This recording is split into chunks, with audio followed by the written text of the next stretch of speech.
안녕하세요. 만나서 반갑습니다. 역사가 김영준입니다. 병법사 제70부 이정암 연안성을 사수하다 라는 주제를 가지고 오늘 여러분과 함께 할 겁니다. 때는 1592년 8월 28일 황해도 일대에서 전운이 감돌기 시작합니다. 제2차 평양성 탈원전에 실패한 이후 조선군은 명예지원군을 기다리면서 전선을 유지하는 데 주력을 하게 된다는 거죠. 한편 일본군 역시 공세 종말점에 다다른 후에 보급이 곤란해지자 새로운 돌파구를 마련할 필요성을 느끼게 됩니다. 이래서 일본군이 눈길을 돌린 곳이 어디냐면은 바로 예성강을 끼고 있는 황해도의 연백평야 일대였어요. 전쟁이 이제 장기전으로 가는 것은 거의 확실시된 상황이죠.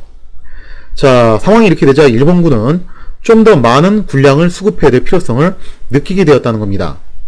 평양성이야 당장 조선군이 버리고 간 양곡들을 활용을 하면 되는데 무슨 뭐 일본군이 평양에만 있는 것도 아니고 황해도, 경기도 등지에 있는 일본군은 그러면은 어떻게 군량을 수급할 거냐 이거죠. 자, 그래서 결국에는 한계 상황이 올 수밖에 없는 그런 실정이기 때문에 마침 곧 추수기가 다가올 것이니까 그 전에 나름 이제 조선의 곡창지대로 손꼽히는 연백평야 일대를 확보를 한다면은 일본군의 보급 문제가 한층 더 수월해질 것이 분명히 있다는 거죠. 자, 이에 본래 황해도를 담당하기로 했던 일본군 3번대장 구로다 나가마사가 연백평야를 확보하기 위해 이 일대의 핵심 도시인 연안성을 노리게 됩니다. 이미 일본군이 해주, 평산 등 황해도 북부 지역을 장악한 상태예요. 따라서 만약에 연안성을 함락하게 될 경우 사실상 황해도의 해안선을 모두 일본군이 점령하게 될 수 있다는 거죠. 이렇게 되면 문제가 심각하게 되는 게 의주에 위치한 조선 조정과 삼남지방이 그래도 지금 해안선으로 계속 연결돼서 소식을 전하고 있고 명령도 지금 그렇게 전달이 되고 있는 상황이거든요. 그런데 이 연락 통로가 단절될 수 있는 그런 효과가 있었다는 거죠. 이렇게 연안성이 가지는 전략적 가치는 매우 높다고 할 수가 있겠습니다. 자, 이상의 내용을 한번 지도를 통해서 살펴보면요. 일단 강이 크게 세 개가 있죠. 하나는 한강, 그리고 하나는 임진강, 그리고 하나는 예성강. 사실 이 세 개의 강이 강화도 앞쪽으로 해가지고 그렇게 모여서 빠져나오게 돼 있어요. 그렇기 때문에 이제 이 일대가 상당히 이제 요충지화 되어 있는 지역일 수밖에 없는데, 당시 일본군이 이미 이제 한양, 뭐 한성이라고도 하죠. 한성을 점령한 상태고, 뭐 표시는 하지 않았지만 개성도 점령한 상태죠. 그리고 위로 올라와서 평양까지 진출을 했어요. 구로다 부대는 고니시 부대하고 함께 평양 공략전까지는 함께 했다가 평양을 함락한 이후에는 갈라져 나와가지고 황해도 지역으로 내려와서 황해도의 핵심 도시라고 할 수 있는 해주, 평산 일대를 점령을 한 데 성공을 합니다. 그러나 이제 조선군이 여전히 장악하고 있는 지역이 어디였냐면은 바로 그 유명한 연안성, 그리고 강화도도 이때 조선군이 주둔하고 있었어요. 강화도는 이제 전에 제가 언뜻 말씀드렸지만 호남 지역에서 일어났던 의병장 중 한 명이었던 김천일이 관군과 같이 이제 합세를 해서 고경명보다 이제 한 발 앞서가지고 먼저 북상을 해서 오게 되죠. 자, 그러면서 이제 강화도에 와가지고 고경명은 끝내 올라오지 못했지만 김천일은 강화도까지 진출을 해서 여기서 의주하고의 연락책 역할을 담당을 하게 됩니다. 자, 그리고 이제 연안성 일대가 지금 현재 아직까지는 조선군 수중에 있었고, 이 연안성 일대가 바로 그 연백평야예요. 여기가 이제 연백평야라는 그런 곡창지대라는 점도 중요하지만 이 연안성을 잃어버리게 되면은 바로 이 서해안 라인을 일본군이 장악하게 된다는 점, 황해도 쪽 서해안 라인을 일본군이 장악하게 된다는 거고, 그 다음에 이제 임진강, 한강, 예성강, 하구도 역시 일본군이 장악할 확률이 높아진다는 거죠. 이렇게 되면 조선 입장으로서는 여러모로 피곤할 수밖에 없는 그런 상황이 될 수가 있습니다.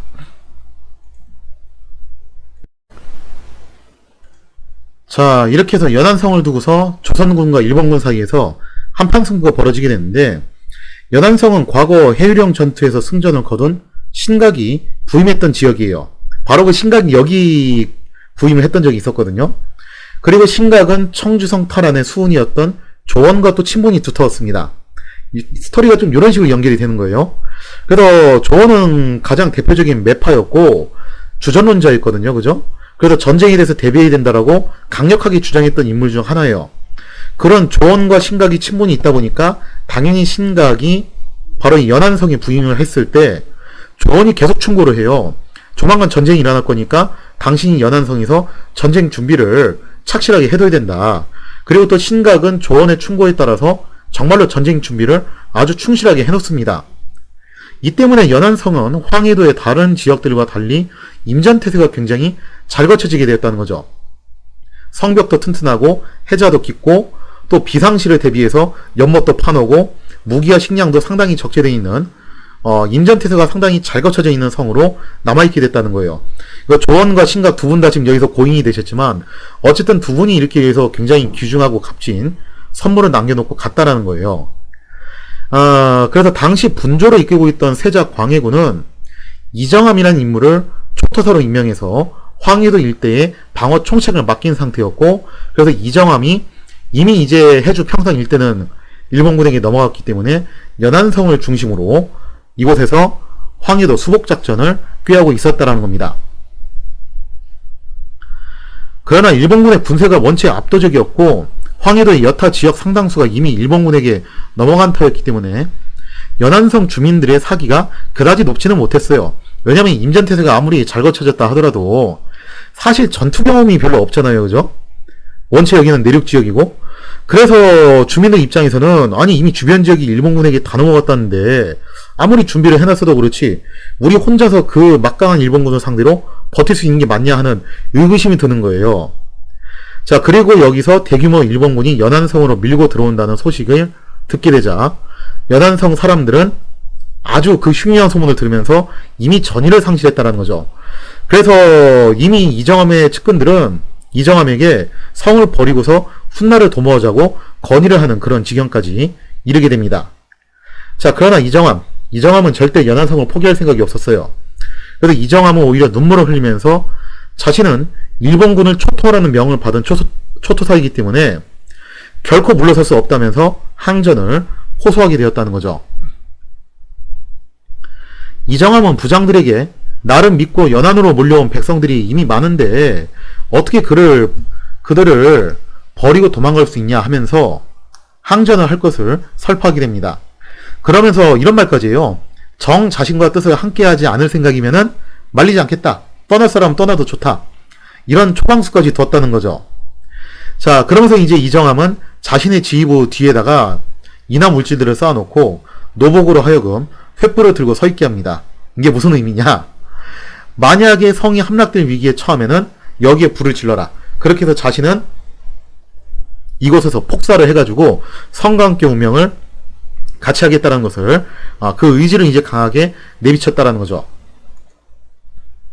자, 이렇게 초토사 이정함이 강력하게 수성의 의지를 밝히자 성 안은 좀 진정되기 시작해요. 그러면서 이정함이 직접 성내를 돌면서 자신의 의견에 반대했던 사람들을 일일이 찾아가서 설득을 하기 시작합니다. 사실 성의 수장이 이렇게까지 행동을 하는데 여기서 항전을 포기하고 정말 떠날 사람이 누가 있겠어요. 아무리 가라고 했다고 해서 누가 가겠어요. 이거를 갖다가. 여기서 이제 알 수 있는 게 뭐냐면은 그만큼 이정함은 사람들의 심리를 잘 파악하고 이를 좀 다독일 줄 아는 인물이었다는 거죠. 즉 심리전을 상당히 잘 구사하는 인물이었다는 거예요. 나름 또 이제 통솔력도 꽤 있는 인물이었다는 거죠. 자, 어쨌거나 초토사 이정함의 노력 끝에 곧 성내는 결연한 항전 의지로 뭉치게 됩니다. 이상의 내용을 한번 사료를 통해서 살펴보면 이렇습니다. 풍신, 장정 등은 연안성을 굳게 지키고 떠나지 않는다 하여, 여기서 말하는 이제 주체는 조선군이죠. 그죠? 해주 평산의 여러 주연에 주둔하고 있는 군사를 모두 징발하여 대거 침입해왔다. 즉 조선군이 연안성을 굳게 지키고 떠나지 않으니까 구로다 나가마사가 이거를 쓸어버리기 위해서 해주와 평산에 주둔하고 있는 일본군을 소집해가지고 대거 침입을 해왔다는 겁니다. 이에 성안에는 기가 질려 모두 말하기를 초토사는 성을 지키라는 명을 받은 것이 아니니 이 예봉을 피하여 진날의 거사를 도모하는 것이 합당하다고 말하니, 이게 참 말장난인데 광해군이 이정함을 초토사로 임명한 거는 일본군을 토벌하라는 거잖아요. 그죠? 근데 여기서 이제 이런 말장난이 나오는 거예요. 토벌을 하라고 했지 연안성을 꼭 지키라는 명령은 아니지 않았냐. 그러니까 일단 연안성을 버리고서 예봉을 피한 다음에 훗날을 도모하자는 거죠. 근데 말이 좋아서 훗날을 도모하지 연안성을 잃어버리면 지금 상실되는 게 한두 가지가 아닌데 과연 후일 도모가 이게 가능하냐 이거죠. 아마 모르겠도 여기서 정말 연안성을 포기하고 물러났으면은 당시 연안성에 있던 조선군은 그대로 와해됐을 확률이 굉장히 높아요. 자, 그러자 이제 이정함이 뭐라고 얘기를 하냐. 이정함이 울면서 달래기를 내가 경악에 있던 늙은 신하로 말고삐를 잡고 행제를 수행하지 못했다. 이제 왕세자의 초토화라는 명을 받았고 보면 빨리 한 성의 수비라도 맡아서 목숨을 바치는 것이 마땅하니 어떻게 차마 구차하게 살겠는가. 자, 그러니까 이제 이정함은 거꾸로 이렇게 얘기하죠. 내가 이미 초토화라는 명을 받았는데 오히려 성을 갖다가 포기하고서 도망가면은 어떻게 그 명을 지키는 것이 되겠냐 이거죠.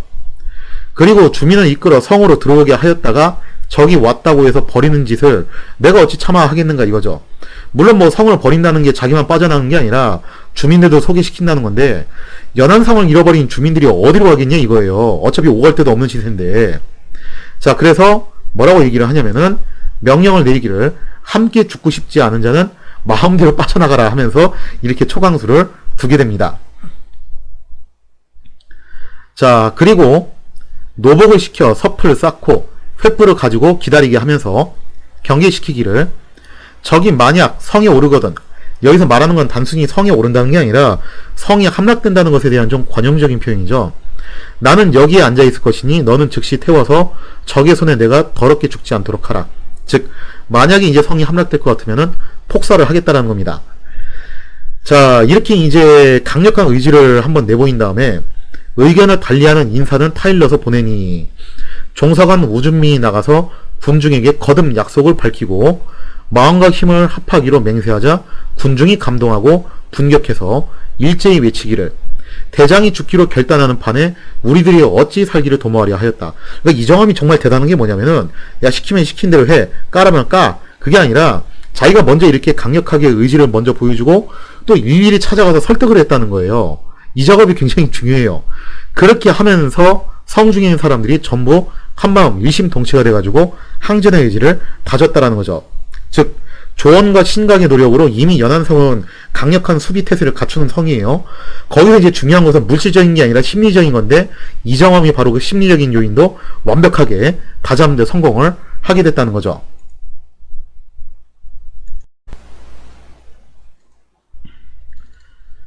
자, 초토사 이정함이 연안성을 지키기 위해 분주히 노력하고 있는 사이 어느덧 구로다 부대가 연안성에 당도하게 됩니다.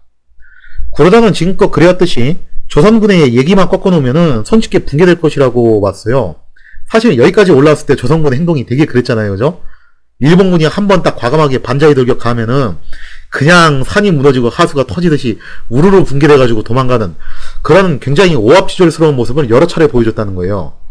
그래서 구로다도 여기서 그렇게 생각한 겁니다. 이번에도 그렇게 하면 쟤들이 그냥 뭐 알아서 도망가겠지라고 생각하고 먼저 심리전을 걸어와요. 자, 구로다는 선발된 무사 한 명을 보내서 백마를 타고 조선군의 화살 사정거리 안에 아주 대담무쌍하게 화살 사정거리 안에 들어와서 성을 한 바퀴 도는 대담한 퍼포먼스를 보여줍니다. 그런 이제 위험을 보여줘서 조선군으로 하여금 겁먹게 하려는 의도였다는 거죠. 자, 그러나 구로다의 예상은 완전히 빗나가게 됩니다. 이미 결전의 의지를 다진 연안성 수비대는 일본군의 이러한 행위에 전혀 주눅이 들지 않았다는 거예요. 한창 일본군 무사가 성을 돌고 있을 때 성 안에 있던 조선 측 무사 장응기가 화살을 겨냥을 해서 한 대 쏘게 됩니다. 그리고 이것이 정확하게 날아가서 일본군 무사의 가슴을 꿰뚫어서 죽였다라는 거죠. 자, 이렇게 해서 일본군 무사가 쓰러지니까 이정함이 병사들한테 그 광경을 가리키면서 이렇게 얘기해요.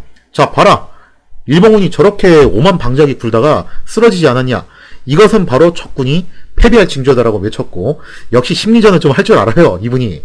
그러면서 이제 연안성의 사기는 순식간에 배가 되었다는 거죠.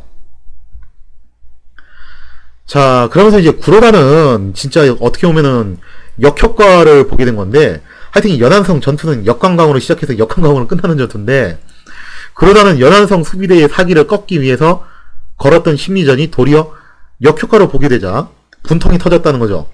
그러면서 이제 구로다는 얕은 수는 집어치우고 전공법인 공성전을 나가는 수밖에 없다고 생각을 하게 됩니다. 자, 그러면서 이제 구로다 부대는 일본군의 자랑인 조총부대를 동원해서 밤낮으로 연안성을 향해서 화력을 퍼붓기 시작합니다.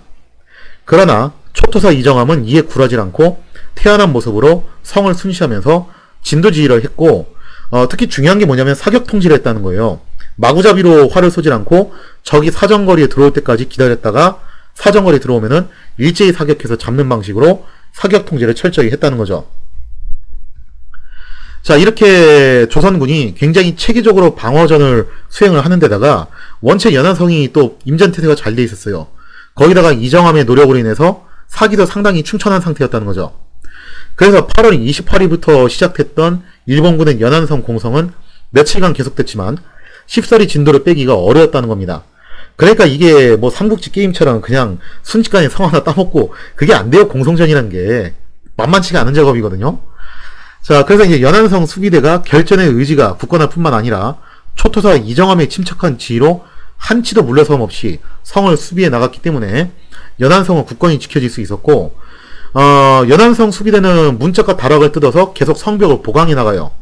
그리고 또 인근 연못에서, 이게 바로 신각이 파놓은 연못인데, 여기서 물을 길어와서 끓인 후에 성벽을 오르는 일본군에게 퍼붓기도 하고, 혹은 이제 화재가 발생하면은 진압하는데 쓰기도 하고, 그래서 굉장히 이제 신각이 파놓은 연못의 덕을 톡톡히 봤다는 거죠. 그리고 또 나름의 화학전도 구사를 합니다. 풀더미를 쌓아놓은 다음에 불을 붙여가지고 연기를 내보내서 일종의 화학전도 구사하게 되는데, 이게 좀 약간 옛날 영화긴 한데, 묵공이라는 영화가 있어요. 그 묵자를 이제 소재로 해가지고 나온 영화인데, 거기에서 이 장면이 나오더라고요.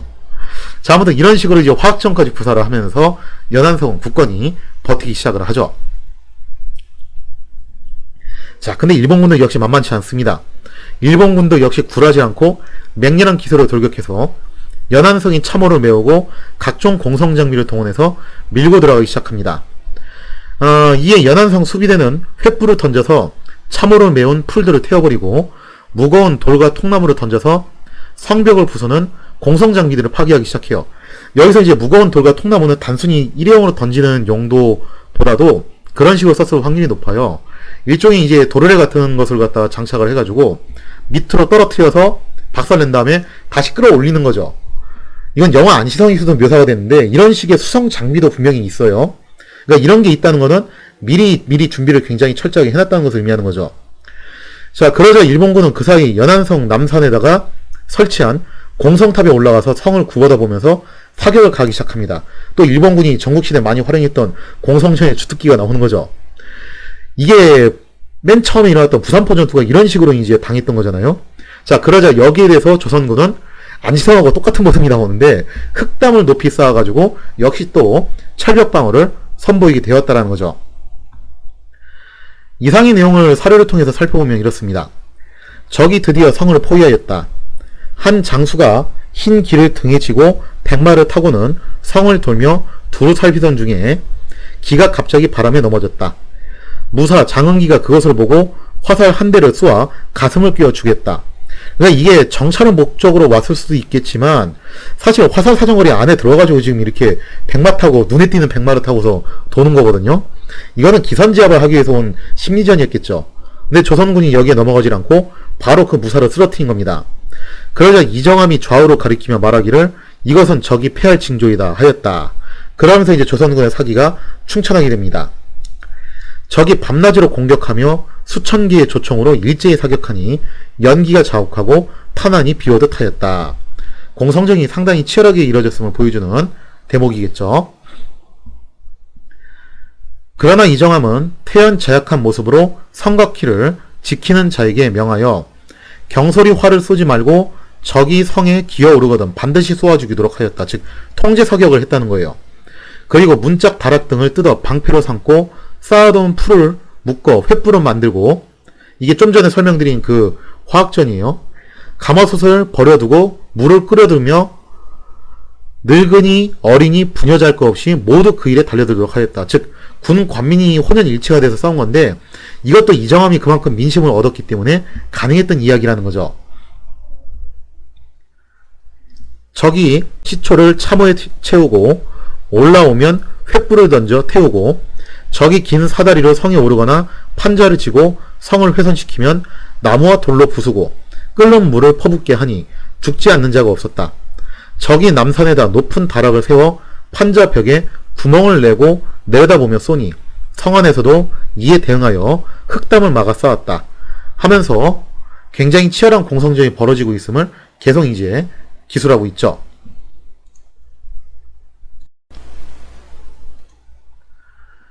이처럼 연안성 수비대가 동원할 수 있는 모든 방법을 동원하여 끈질기게 성을 지켜내자 구로다는 점점 초조해지기 시작합니다. 북도에 주둔한 일본군은 남해가 이순신에게 차단되고 의병들에 의해서 육상 수송로도 타격을 입게 되면서 보급품 조달에 굉장히 어려움을 겪고 있었어요. 근데 사실 이 중에서 제일 큰 문제가 뭐냐면 바로 화약과 탄약이에요. 식량이야 뭐 어떻게 해서든 약탈품으로 조달이 되는데 조총일수록 화약과 탄약은 정말 이게 구하기가 만만치가 않다라는 거예요. 왜냐면 조선군이 누차 말씀드렸지만 다른 건 몰라도 이런 건 정말 잘 처리하고 왔거든요. 그러다 보니까 이 화약하고 탄약을 현지에서 순식간에 제조할 수 있는 것도 아니고 이게 굉장히 곤란한 상황이라는 거예요. 그래서 제한된 화력을 가지고서 연안성을 함락을 시켜야 되는 게 현재 일본군의 상황인데, 따라서 공성전이 길어질수록 일본군은 가뜩이나 부족한 탄약이 더 빨리 소모가 될 수밖에 없는 처지였다라는 거죠. 자, 그러면서 이제 9월 1일로 넘어가게 되는데 9월 1일 밤 구로다 부대는 더 이상 공성전을 지속하기가 어렵다는 판단을 내리게 됩니다.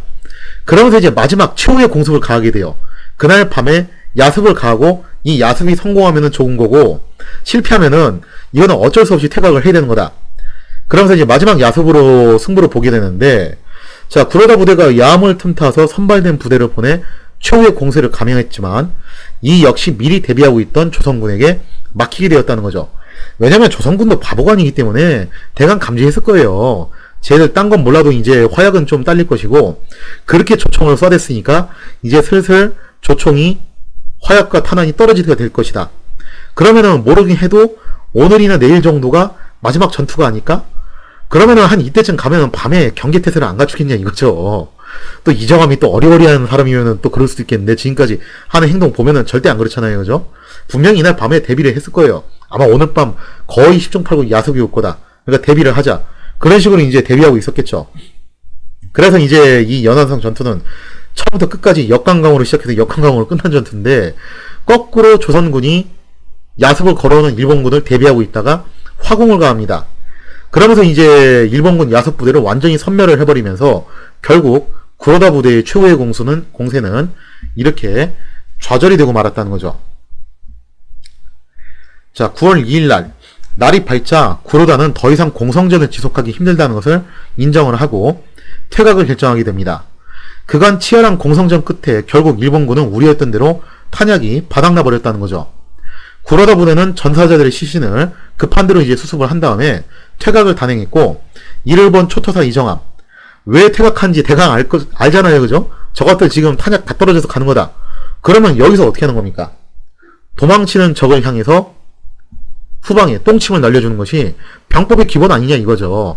그래서 이정함이 여기서 여세를 몰아서 추격들을 보내가지고 일본군의 후미를 급습하게 되고, 이미 기세가 꺾인 데다가 탄약마저 떨어진 일본군은 조선군의 추격전에 정말 속수무책으로 당하면서 큰 피해를 입게 되었다는 거죠. 자, 이상의 내용을 사료를 통해서 살펴보면 이렇습니다. 적이 밤한기를 틈타 몰래 서쪽 성으로 기어오르는 것을 성곽길을 지키는 군사가 횃불로 에워싸 40여 명을 태워주겠다. 그러니까 미리 이제 이나무지 같은 거 쌓아놓고 기다렸다가 오자마자 바로 화공을 걸어가지고 잡은 거예요. 포위당한 지 4일 동안 밤낮으로 크게 싸웠는데 적도 탄환이 떨어져 소리만 지를 뿐이었다. 그러니까 이제 이쯤 되면 감을 잡는 거죠. 아, 쟤들이 밖에서 굉장히 북적북적 거리긴 하는데 조총 탄환이 처음부터 많이 안 날아온다는 거예요. 그 얘기는 지금 총알 다 떨어졌다는 거잖아요, 그죠? 자, 성 안에서는 또한 승리한 기세를 틈타 환호하며 쇠복을 치자 그 소리가 땅을 진동하였다. 적이 이에 시체를 모아 불을 지르고 퇴각하니, 그러니까 시신을 다 가지고 갈 여력이 없으니까 급한 대로 이렇게 이제 소각을 해가지고 전사자 시신을 수습을 하고 퇴각을 하니까 이정함이 즉시 군사를 출동시켜서 추격하여 수급을 메고 노획한 것이 매우 많았다. 결국 추격전까지 당하게 되면서 구로다 부대는 상당한 피해를 입고서 퇴각을 하게 됩니다. 자, 이렇게 조선군이 연안성 점투에서 대승을 거둠으로써 일본군은 연백평야 확보에 실패를 하게 됩니다.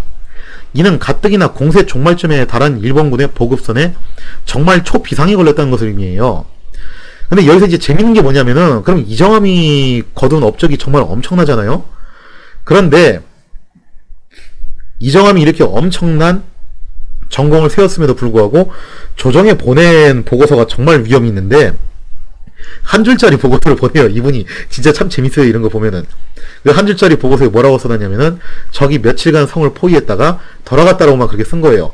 자기 공작 자랑을 안 한 거죠. 그냥 한 줄 딱 적이 왔다감, 이게 끝이에요. 근데 뭐 조정 대신들이 바보가 아니죠, 그죠? 일본군은 이미 여러 번 겪어봤는데 얘들이 그런 애들이 아닌데 이거 어떻게 된 거야 하고서 좀 상세한 이야기를 조사를 해보니까 어마어마한 이야기를 들은 거예요. 아, 이렇게 엄청난 일이 있었는데도 불구하고 이정함이 한 줄짜리 보고서를 썼구나. 그러면서 이제 이정함의 이런 겸손한 태도에 대해서 다시 한번 놀라움을 금치 못했다라는 거죠. 자, 이렇게 해서 조선군이 연안성을 사수한 데 성공을 하면서 일본군의 군사작전에 정말 큰 차질을 빚게 되는데, 이제 남도에서도 다시 한번 반격작전이 일어나게 됩니다. 지금 제가 위아래로 계속 왔다 갔다 하고 있죠. 이게 시간 순서대로 배열을 하는 거라 가지고 조금 위아래로 왔다 갔다 하더라도 양해 좀 부탁드릴게요. 이제 슬슬 남도에서도 다시 또 반격이 일어나게 되는데, 정인홍과 김면의 성주 공략작전은 일단 실패로 돌아갔죠. 자, 그러나 지금 현재 박진이 남아 있습니다. 박진이 경주성을 탈환하기 위해서 계속 각을 재고 있었는데 드디어 박진의 경주성 탈환전이 본격적으로 시작이 되었다는 거죠. 그리고 박진은 경주성을 탈환하기 위해서 비장의 무기를 또 하나 준비를 했어요. 과연 그 비장의 무기는 또 무엇이었는가? 그리고 박진은 이 비장의 무기를 통해서 경주성을 탈환할 수 있을 것인가? 거기에 대한 이야기는 다음 시간에 이어서 계속하도록 하겠습니다.